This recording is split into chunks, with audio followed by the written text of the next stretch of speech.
Tervetuloa taas tänne Leffahullu YouTube-kanavan pariin. Tällä kertaa vähän unboxaillaan ja auto-unboxailua, koska no nyt oli vaan ainut mahdollisuus tehdä tää autosta käsin. Eli tämmönen kirjekuori. Siinä mielessä autoa, että mä odotin, että olisi ollut kunnon laatikko, mutta sepä oli kirjekuori. Tilasin pari leffaa Filmihullu leffakaupasta ja tämän kesän isoimpia elokuvia, samoin kuin koko vuoden isompia elokuvia, oli Christopher Nolanin uusin elokuva, eli The Odyssey. Ja siihen liittyen mä ostin pari elokuvaa. Nämä molemmat liittyy vähän siihen Odyssey-aiheeseen. Ja molemmista on tulossa sitten kanavalla arvostelu. Mä näytän totta kai hetken päästä, mitä tuli ostettua, mutta ennen sitä tietenkin pistä peukkua, jos tykkäät tästä. Pistä YouTube-kanava tilaukseen. Muistuksi kellosta päällä näyttää aina, koska tulee uutta sisältöä. Kanavan tilaaminen on sinulle ilmaista, mutta auttaa totta kai meikäläistä ja tätä kanavaa todella paljon. Eli iso kiitos kaikille kanavan tilaajille. Leffahullu-kanavan jäseneksi voi myös liittyä. Jäsenet muun muassa näkee videoita ennakkoon, saavat nimensä johonkin päin videoon sekä sitten aina jakson kuvauksiin. Ja näin voit näyttää, että olet kanavan jäsen, kanavan tilaaja. No niin, mennään sitten vähän unboxaamaan. Mä avasin tosta sen verran, koska yhdellä kädellä pitää tää tehdä. Ensimmäisenä tähän sopivasti liittyy tähän Nolanin Odysseyhyn siinä mielessä, että ostin elokuvan The Return. Ralph Fiennesin tähdittämä ja Umberto Pasolinin ohjaama elokuva Odysseuksesta. Elikkäs Ralph Fiennes näyttelee tässä siis Odysseusta. Ja tää on siis tarinallisesti juuri tää Odyssey-matkoista ja tämähän on ihan vaan muutaman vuoden vanha. Tää tuli muistaakseni 2024. Ja siis tää on semmonen elokuva, että mä edes unohdin, että tällainen on olemassa. Mä tiesin, että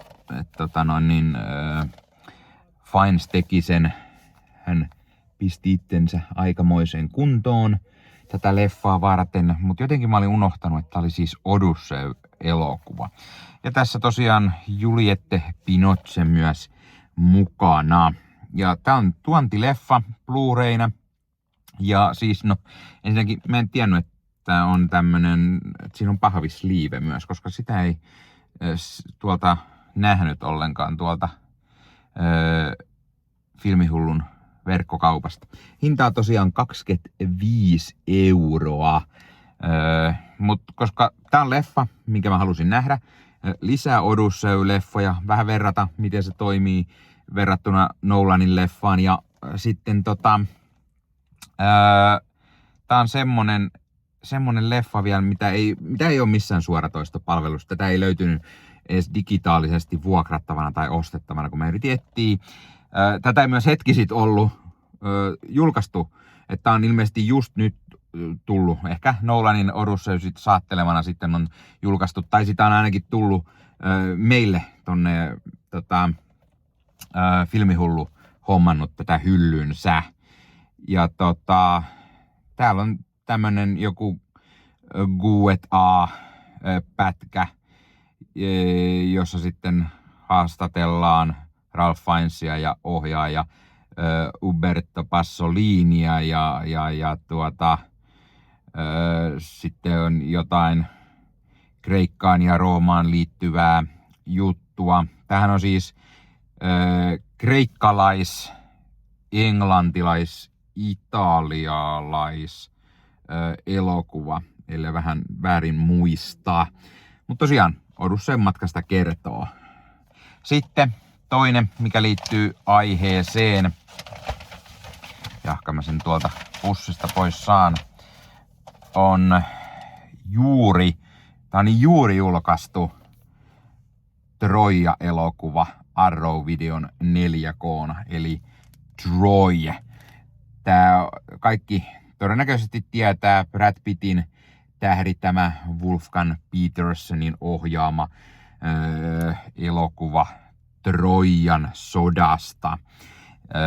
Ja tästä on siis just Arrown julkaisema 4K tullut. Tää on ihan uunituore. Tää julkaisupäivä on tyyliin niin kuin tänään ollut tai eilen, huomenna tässä juuri ihan lähipäivinä.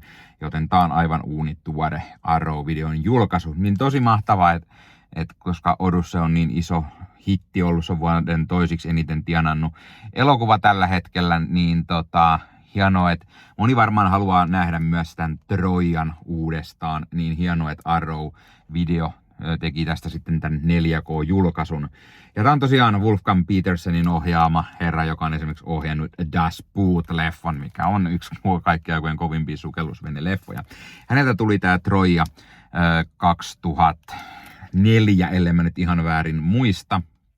Ja mä oon nähnyt tämän kerran tai kaksi, mutta nyt tosiaan hyvä hetki katsoa tämä uudestaan, koska tästä tuli 4K-lätty Arrown toimesta. Tässä ei nyt hintalappuun näy, mutta mä muistaisin, että tämä on semmonen 38-39 €, eli ihan karvan alle 40 maksaa. Eli ihan ok hinta 4K-julkaisu. Usein on sama hintasi, mutta tää on vielä tää Arrow, niin mä tykkään. Tuontileffa totta kai tämäkin. Eli ei ole suomenkielisiä tekstejä, niin kuin Arrown julkaisussa ei yleensä ole, mutta ei anneta sen häiritä. Arrow tosiaan tekee tosi hyviä, laadukkaita 4K-julkaisuja yleensä, tai muutenkin Blu-rayta, joten kiinnostaa tosi paljon nähdä. Tää on totta kai ihan uusi 4K-remasteri. Tässä on molemmat versiot. Tässä on sekä ohjaajan versio että teatteriversio. Ohjaajaversiohan on tommonen puolisen tuntia pidempi versio. En muista kumman mä oon nähnyt vai oleks mä molemmatkin versiot nähnyt. Ja tää on sitten alkuperäisestä 35 millin kamera negatiivista sitten masteroitu. Ja ekalla levyllä on teatteriversio 4K:na, tokassa ohjaajaversio 4K:na ja sitten kolmoslevy on täynnä ekstroja Blu-rayllä, missä on kaiken näköistä kulissien takaisia juttuja. En ole tosiaan monen vuoteen nähnyt Brad Pittia, Eric Banaa, Orlando Bloomia, Diane Krugeria, Brian Coxia, Sean Beania ja niin poispäin. Kovaakin kovempi leffa. Avataan pikkusen tätä, niin mä näytän myös, mitä muuta täällä on mukana, koska Arrow-julkaisussa yleensä on kaikkea kivaa. No niin, otettu pois pahvista. Eli sieltä löytyy totta kai levyt. Sen lisäksi, kuten niin usein Arrow-videosta, niin löytyy myös vähän jotain ekstraa.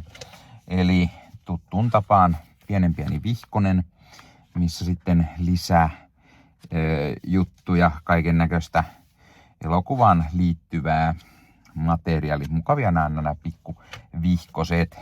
Ja sitten tämmönen pieni mainos, Logan's Run ja sitten Want More Arrow video. Ei sen enempää mitään. Mä oon vähän yllättynyt. Mä luulin ensinnäkin, että olisi ollut semmonen isompi Arrow-julkaisu Arrowlla, kun on myös niitä semmosia pikkusen isompia mega-jötkylöitä, jossa sitten tosiaan on vielä yleensä ehkä isompaa kirjaa ja julistetta ja näin. Ja totta kai kun Arrow-video, niin on myös nämä kääntökuoret. Eli tässä on ihan tätä julkaisua varten tehty uusi kuva varmaan. Ja sitten on tää tutumpi juliste, mitä joka paikassa silloin aikanaan näkyi. Tää on myös aina ihan jees, että Arrowlla on tällaisia. Tämmönen unboxausvideo tällä kertaa. Lait kommentteihin, mitä mieltä sä oot. Ootko sä nähnyt näitä leffoja? Ootko sä nähnyt Ralph Fiennesin tähdittämää Odysseystä kertovaa elokuvaa The Return? Jos oot, mitä mieltä oot siitä? Tai ootko edes kuullut, että sellainen on olemassa? Tai oletko nähnyt tämän Troja-leffan? Mitä mieltä oot siitä? Tai aiotko sä hommata tämän Arrown julkaisun? Tai onko sulla jo tämä? Molemmista on tulossa siis kanavalle vielä arvosteluita jossain kohtaa, toivon mukaan hyvinkin nopeasti. En muuta tällä kertaa. Muista ottaa Leffahullun somekanavat haltuun ja ei muuta ensi kertaa. Moro! Jälkilisäys. Tää The Return-leffa, niin täällä löytyy jotain vähän lisää härpeettä, availin sen juuri ja sieltähän löytyy vielä jotain pikkusen kortteja. Eli otetaan toi tuolta irti ja koitetaan käydä myös se läpi, että mitä sieltä oikein löytyy. Muutama tämmönen postikortti. Mä oon aina aika jees, jos mä saan vaan tän härpäkkeen tästä auki. Tarvin toisenkin käden. Eli paus. Eli muutamia kortteja sieltä löytyy. Tässä on Ralph Fiennesin Odyssey jännittää jousi pyssyään. Kaikki tietää ehkä Odysseyn tarinaan liittyvään. Siinä on erilainen kuva Odysseystä. Mä luulen, että Pinocchio näyttelee Odysseyn vaimoa.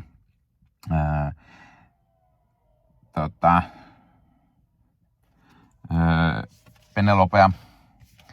Ja sitten vielä siellä viimeinen kuva, Pinocchio. Semmoiset 3 pientä postikorttia mukana. Moi. Ja koodilla Leffahullu 15 saat nyt 15% alennusta Bad Record Storesta. Eli Bad Record Store on tämmöinen verkkokauppa, josta voi käydä ostamassa itselleen fyysistä mediaa. Eli tykkäät sitten elokuvista ja sarjoista tai vaikka CD-levystä, vinyyleistä tai C-kaseteista, niin Bad Record Store on sinulle juuri oiva paikka, josta voit ostaa nämä fyysisenä hyllyyn itsellesi. Sivustolta löytyy esimerkiksi kaikille leffadikkareille mielenkiintoisia julkaisuja. Sieltä löytyy leffoja esimerkiksi, mitä ei enää välttämättä muualta löydä, koska ne painokset on aikaa sitten myyty loppuun. Sieltä löytyy mukavasti pohjoismaalaisia julkaisuja tai Suomi-julkaisuja, eli sellaisia, mitkä moni varmasti haluaa hyllyynsä ja tykkää keräillä. Ja sieltä löytyy oivaan hintaan kaiken näköistä mukavaa leffaa ja löytyy 4K:na, löytyy Blu-rayna, löytyy DVDnä, ihan mistä sitten formaatista itse tykkäät. Ja kuten sanottua, myös jos dikkaat esimerkiksi musiikista, vinyyleistä, CD-levyistä, C-kaseteista, niin Bad Record Storesta sellaisia löytyy. Ja kun käytät koodia Leffahullu15, saat sen 15% alennusta. Ja kun vielä menet YouTuben puolelta, tuossa kuvauksissa alta näkyvän linkin kautta sinne Bad Record Storeen, niin sitten vielä meikäläinenkin hyötyy siitä jotain. Eli kannattaa ihmeessä käydä tuon linkin kautta, ja sitten kun käytät sellaisen koodin Leffahullu15, niin saat sen 15% alennusta. Eli mikä sen mukavampaa pikkualennus, kun käyt ostavassa itsellesi hyllyyn omaan leffakokoelmaan lisää täytettä. Eli kipin kapin katsomaan sinne.